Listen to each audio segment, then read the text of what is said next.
Better bus services sooner rather than later. In fact, most of the service improvements can be expected to be in place by the end of next year instead of 2016 as previously planned. And this is thanks to the speeding up of the government's $1.1 billion bus service enhancement program. All this was revealed by Transport Minister Lui Tuck Yew during the debate on his ministry's spending. As for train services, Mr. Lui said the government is seriously considering the suggestion to offer free travel so as to encourage commuters to travel outside of peak hours. Singaporeans have become less satisfied with the public transport system. Latest survey results found that overall satisfaction dipped to 88.8% last year, from 90.3% in 2011. The Transport Minister said the general drop in satisfaction stems largely from overcrowding and service reliability.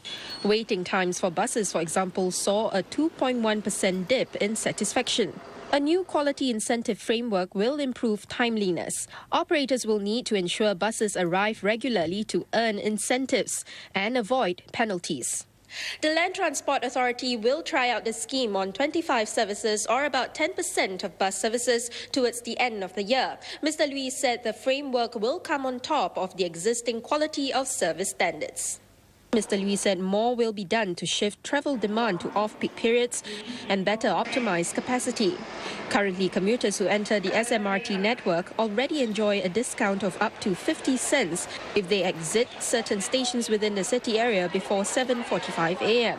The scheme has only generated a 3 to 4% shift so far. If we can get 10, 15 to 20% of commuters in the peak period to travel, say, up to an hour earlier, we would achieve a very perceptible improvement in commuters' daily travel experience to get to work. On Dr. Janil's idea to allow commuters to travel free on public transport before the peak hours. And I've asked my staff to consider it seriously. What we are still studying is whether we should simply increase the current 50-cent discount substantially to say $1, or to go all the way to make it free for commuters travelling before a certain cut-off time in the morning. From the second half of this year, waiting times outside peak periods are also expected to improve, with operators expected to run about 10% more train trips progressively. The aim is to reduce waiting time to no more than 5 minutes compared to the current 7 minutes.